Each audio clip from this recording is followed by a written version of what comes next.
ਪੰਜਾਬ ਦੇ ਗੈਂਗਸਟਰਾਂ ਨੂੰ ਇੱਕ ਛੋਟੀ ਜੀ ਮੇਰੀ ਬੇਨਤੀ ਹੈ ਕਿ ਤੁਸੀਂ ਆਪਣੀਆਂ ਹਰਕਤਾਂ ਤੋਂ ਤਾਂ ਹਟਣਾ ਨਹੀਂ। ਲੋਕਾਂ ਦੇ ਧੀ ਪੁੱਤ ਤੁਸੀਂ ਮਾਰਨੇ ਹੀ ਮਾਰਨੇ ਆ, ਕਿਉਂਕਿ ਇਹ ਤੁਹਾਡੇ ਈਗੋ ਦੀ ਲੜਾਈ, ਇਹ ਤੁਹਾਡੀ ਇੱਕ ਨੰਬਰ ਤੇ ਰਹਿਣ ਦੀ ਲੜਾਈ, ਇਹ ਤੁਹਾਡੇ ਨਾਮ ਦੀ ਲੜਾਈ, ਜਿਹੜੀ ਤੁਸੀਂ ਨੂੰ ਆਪਣੇ ਪੁਸ਼ਤੈਨੀ ਲੜਾਈਆਂ ਬਣਾ ਲਿਆ, ਉਹ ਤੋਂ ਤੁਸੀਂ ਬਾਜ ਨਹੀਂ ਆਉਣਾ। ਪਰ ਤੁਸੀਂ ਇੱਕ ਛੋਟਾ ਜਿਹਾ ਕੰਮ ਕਰ ਸਕਦੇ ਹੋ, ਪੁੰਨ ਕਰ ਸਕਦੇ ਹੋ ਕਿ ਜਦੋਂ ਕਿਸੇ ਦਾ ਪੁੱਤ ਮਾਰਦੇ ਹੋ ਤਾਂ ਜਿਹੜੇ 4 ਬੰਦੇ ਤੁਸੀਂ ਉਹਦਾ ਪੁੱਤ ਮਾਰਨੇ ਨੂੰ ਭੇਜਦੇ ਹੋ, ਉਹਦੇ ਵਿੱਚੋਂ 2 ਬੰਦੇ ਹੋਰ ਲੱਭ ਕੇ ਉਹਨਾਂ ਦੇ ਮਾਂ-ਬਾਪ ਨੂੰ ਵੀ ਮਰਵਾ ਦਿਆ ਕਰੋ ਯਾਰ। ਕਿਉਂਕਿ ਮਾਂ-ਬਾਪ ਜਿਹੜੇ ਮਾਂ-ਬਾਪ ਜਵਾਨ ਧੀ ਪੁੱਤ ਦੀ ਅਰਥੀ ਚੱਕਦੇ ਆ ਨਾ, ਉਹ ਮੈਂਟਲੀ ਤੌਰ ਤੇ ਮਰ ਜਾਂਦੇ ਆ। ਉਹ ਇੱਕ ਦੁਨਿਆਵੀ ਕਾਂਡ ਹੈ, ਜਿਹੜੇ ਆਪਣੇ ਧੀ ਪੁੱਤ ਤੋਂ ਬਾਅਦ ਮਰੇ ਤੋਂ ਬਾਅਦ ਉਹ ਦੁਨਿਆਵੀ ਜਿਹੜੇ ਰੀਤੀ ਰਿਵਾਜ ਆ ਉਹ ਪੂਰੇ ਕਰਨ ਵਾਸਤੇ ਜਿਉਂਦੇ ਹੁੰਦੇ ਆ। ਬੇਸਿਕਲੀ ਉਹ ਮਰ ਚੁੱਕੇ ਹੁੰਦੇ ਆ। ਠੀਕ ਹੈ, ਤੁਸੀਂ ਉਹਨਾਂ ਤੋਂ ਵੀ ਮੁਕਤ ਕਰ ਦਿਆ ਕਰੋ।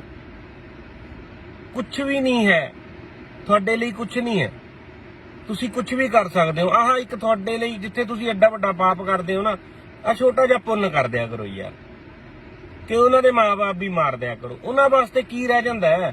ਜਿਹੜੇ ਮਾਂ-ਬਾਪ ਨੇ ਆਪਣੇ ਧੀ ਪੁੱਤ ਨੂੰ 28 ਸਾਲ 29 ਸਾਲ ਆਪਣੇ ਮੋਢਿਆਂ ਤੇ ਉਹਦੀ ਉਂਗਲੀ ਫੜ ਕੇ ਉਹਨੂੰ ਚੱਲਣਾ ਸਿਖਾਇਆ, ਪਾਲਿਆ, ਪੜਾਇਆ, ਇੱਥੋਂ ਤੱਕ ਲਿਆਂਦਾ ਹੁੰਦਾ, ਜਦੋਂ ਉਹ ਆਪਣੇ ਬੱਚੇ ਦੀ ਅਰਥੀ ਚੱਕਦਾ ਤਾਂ ਉਹ ਮਰ ਚੁੱਕਿਆ ਹੁੰਦਾ ਯਾਰ। ਬੇਸਿਕਲੀ ਉਹ ਮਰ ਚੁੱਕਿਆ ਹੁੰਦਾ, ਬਟ ਉਹਦੀ ਇੱਕ ਜਿਉਂਦੀ ਲਾਸ਼ ਹੈ ਜਿਹੜੀ ਉਹ ਤੁਰ ਰਹੀ ਹੁੰਦੀ ਹੈ ਦੁਨਿਆਵੀ ਫਾਰਮੈਲਿਟੀਆਂ ਕਰਨ ਵਾਸਤੇ।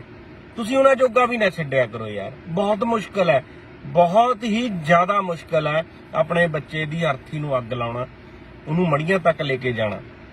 ਰਾਤ ਮੇਰਾ ਬੇਟਾ 12 ਸਾਲਾਂ ਦਾ, ਉਹ ਜਦੋਂ ਦਾ ਉਹਨੂੰ ਪਤਾ ਲੱਗਿਆ ਵੀ ਫਲਾਣਾ ਸਿੰਗਰ ਮਾਰਤਾ, ਠੀਕ ਹੈ, ਉਹ ਇਹੀ ਸਵਾਲ ਪੁੱਛੀ ਜਾਂਦਾ ਹੈ ਕਿ ਪਾਪਾ ਉਹਦਾ ਕਸੂਰ ਕੀ ਸੀ, ਉਹਨੂੰ ਕਿਉਂ ਮਾਰਤਾ, ਉਹ ਕਿਸੇ ਨੂੰ ਕੀ ਕਹਿੰਦਾ ਸੀਗਾ।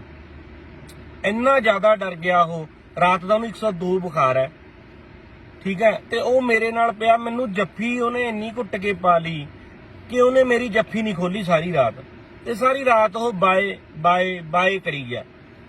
ਮੈਨੂੰ ਨਹੀਂ ਪਤਾ ਉਹ ਬਾਏ ਕਿਹਨੂੰ ਕਹਿੰਦਾ ਸੀ, ਕਿਹਨੂੰ ਨਹੀਂ ਕਹਿੰਦਾ ਸੀ, ਬਟ ਉਹ ਜਿਹੜੇ ਹਿਸਾਬ ਨਾਲ ਉਹ ਰਾਤ ਡਰਿਆ, ਮੈਨੂੰ ਖੁਦ ਨੂੰ ਡਰ ਲੱਗਿਆ ਯਾਰ। ਸੋ ਇੰਨੀ ਇੱਕ ਛੋਟੀ ਜੀ ਕੰਮ ਹੈ, ਤੁਸੀਂ ਪੁੰਨ ਕਰੋਗੇ। ਜਦੋਂ ਕਿਸੇ ਦਾ ਪੁੱਤ ਮਾਰਦੇ ਹੋ, ਉਹਦੇ ਮਾਂ-ਬਾਪ ਨੂੰ ਵੀ ਨਾਲ ਹੀ ਮਾਰ ਦਿਆ ਕਰੋ। ਇੰਨੀ ਕੇ ਬੇਨਤੀ ਹੈ। ਧੰਨਵਾਦ।